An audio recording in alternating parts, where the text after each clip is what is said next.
Hi, my name is Coreen Zalot with Arizona Metro News. Today we have a special guest by the name of Dave Giles. He is the congressional candidate for Arizona District 9. Please welcome Dave Giles to the show.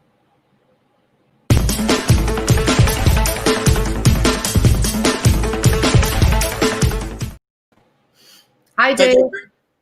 Thank you, Coreen, for having me. Thank you for being here. So welcome to the show. And again, you are Congressional District 9. You're running for candidate, or you are a candidate for that district. And today we're going to be talking about the economy and get clear on what some of your ideas are for Arizona economy and national economy. If you'd like to give us some insights on what are one of the first things that you would like to address should you be elected into office? Well, this virus has made our economy kind of like take a back seat and had a little bit of a problem. But our president's policies have made our economy grow to the greatest economy in the world. He's brought more jobs to more areas of employment, whether you want to talk about the race or the color or the age. We have more jobs coming back. So we want to continue with these policies. And as a congressman, I would want to make these policies support the people of Arizona as well. Okay. So is there any particular policy that you could pinpoint that you think would be crucial to address firsthand, especially dealing with the downturn that we're dealing with right now due to COVID? Do you have any ideas for that? For COVID, it's, our businesses are going to be acting smart. They're going to want to keep their businesses. They're going to want to grow their businesses, and they're going to protect their customers and protect themselves. So their accountability and responsibility is going to bring the economy back, and COVID will be gone. And we're going to build the economy again with the policies we have. It'll become back greater. And some of the policies that have helped us grow, we've reduced regulations on our businesses. We've reduced our taxes, reduced the taxes on the businesses, and all of the we put more, by reducing, got more money in your pocket. So all these policies that are making our country great are also making each and every one of us possible to have more money into our own pockets. Okay. What do you think about?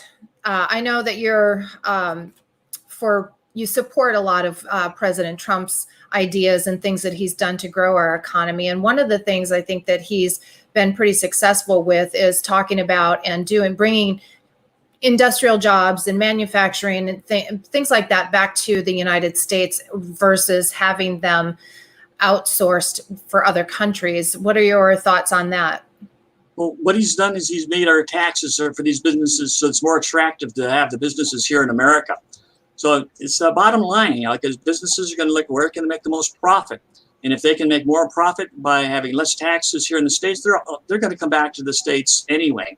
But what we could do is give them an incentive, whatever the taxes or not, whatever the cost is to bring a country back from overseas back to America, where we can hire Americans and have more jobs and more opportunities.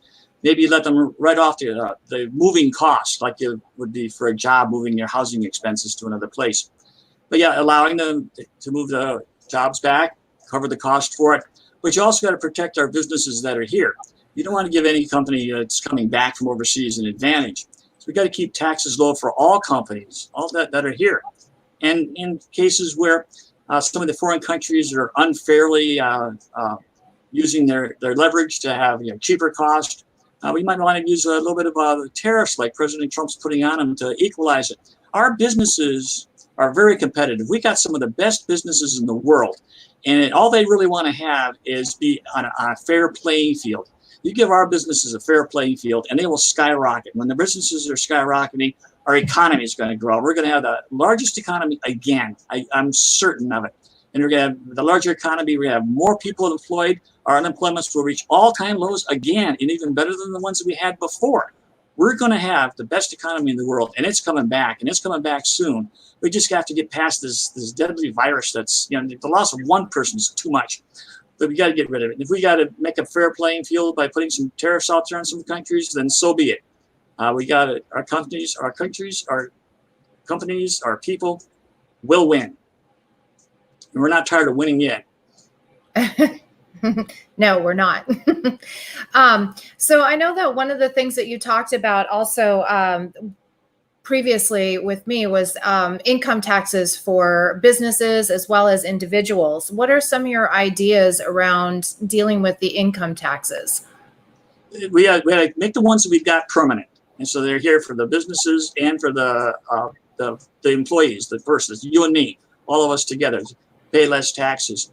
And if we can reduce taxes more for the businesses, we ought to continue on this path so that they can hire more people, produce more product, be more profitable. So I'm in favor of reducing our taxes as much as we possibly can. And into doing that, we might need to get rid of some unnecessary things that could be given back to the states. Would you support a flat tax, or would you support heavily taxing billionaires versus somebody who's making $20,000 a year? We should have kind of like a flat tax or a fair tax, something where you can get our taxes back to like one page. This is how much we make, and pick a number. I'm just going to throw something out like 15%, or doesn't matter what it is. But you take the 15% out, you pay that in the tax, you got the rest of it's all yours. And that way there, doesn't matter if you make if it's reduce 10%, because I can figure it in my head easy. But if you got a millionaire, 10% would be for him, he's paying $100,000 in taxes. And if you got a person who's making $100,000, he's paying $10,000 in taxes. And if a person was making $10,000, he'd pay $1,000 in taxes. So the billionaires are going to pay more tax no matter how you cut it. They're going to pay their fair share.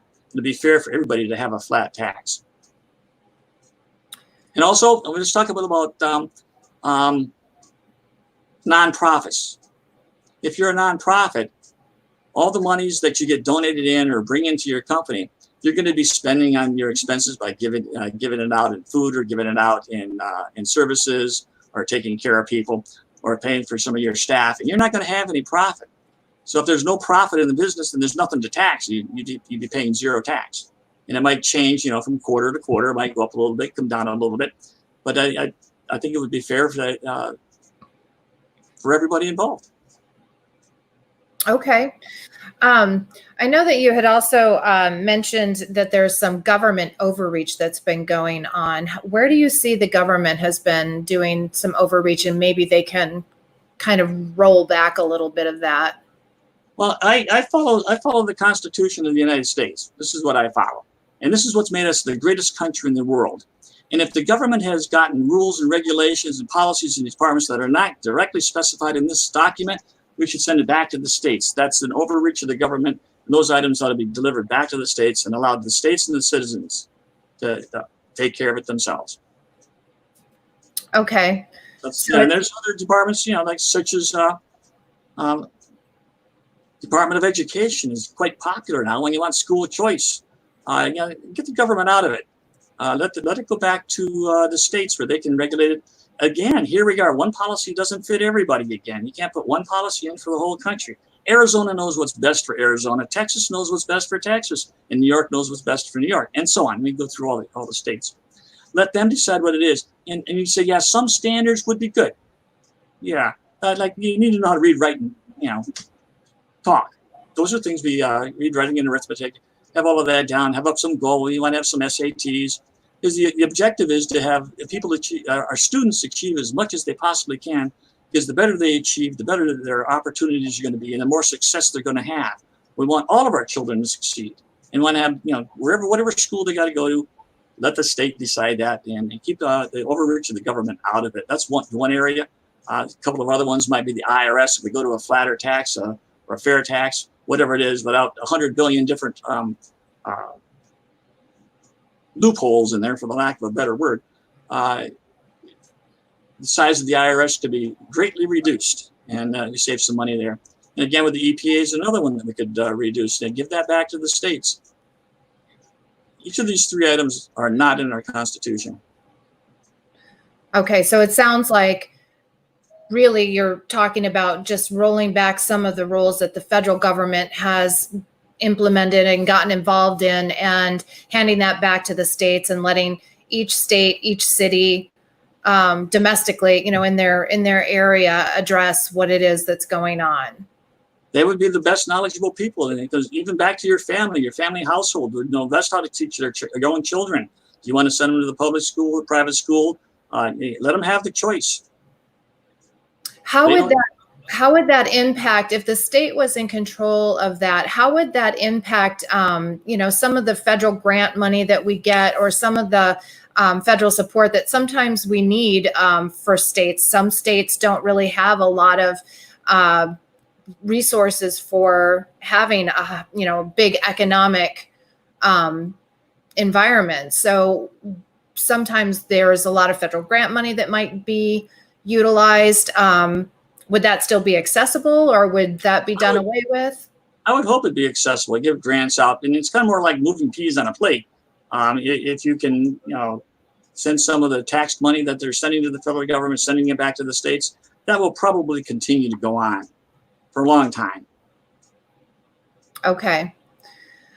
So what about infrastructure as well? I know that that's something that has been neglected a lot of times. The state or the federal doesn't really pay for the buildings of bridges and highways.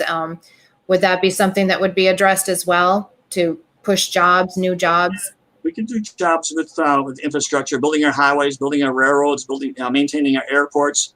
There's a lot of infrastructure that crosses state lines. It really, I believe, belongs in the purview of the federal government, so we can get it. Like some of these roads that go from California to New York, each state, can't really pay for that. That's something that the government should and could be doing, and they are. But we need to be doing more of it, because I hate it when I hit a pothole. Yeah. So it sounds like you are, pro tariffs on things that we have imported, bringing back manufacturing jobs and businesses to the United States, kind of boosting our own economy and boosting our own. Yes, absolutely true. But you got to give it the underlying conditions of why the businesses went overseas in the first place. We reduced everything. They're going over there because they're taxed less. So if we have our tax structure here in America less than the overseas, they're naturally going to come back.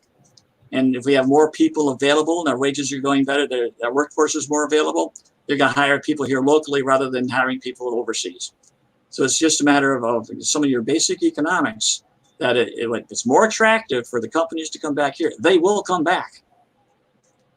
I think one of the complaints that I know I've heard over time is that Americans generally get paid more money, and it's a lot more cost effective to hire somebody in Mexico or in China or in another country where they can get away with paying a lot less in wages.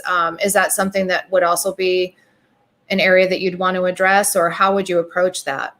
In some things, you may fall into the tariff category of that, but made in America with Americans is going to be better. And it goes back to the old saying: you're going to get what you pay for. And we have the best workforce in the world, and we can utilize it and put our Americans to work. They will make a better product, a better quality product, and it'll be faster.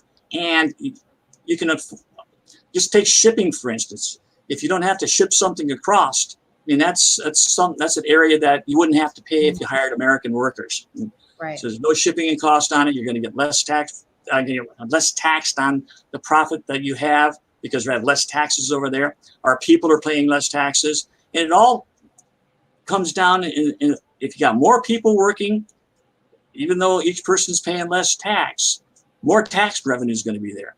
If you got more businesses here, even though each company is paying less tax, you got more businesses paying more tax. Mm-hmm. So I could envision when we had a super economy going again, with all of the workforce going again, we don't need to raise taxes. The deficit's going to go down.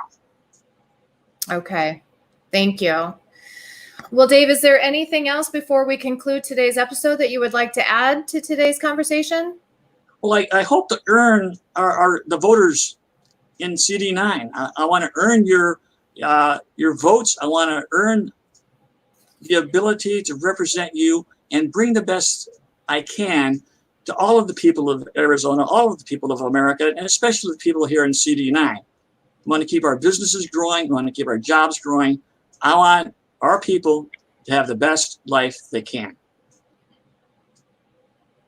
Well, thank you. I want to thank you again for being here today. We really appreciate having you on the show, and I wish you the best of luck with your candidacy. Again, this is Dave Giles.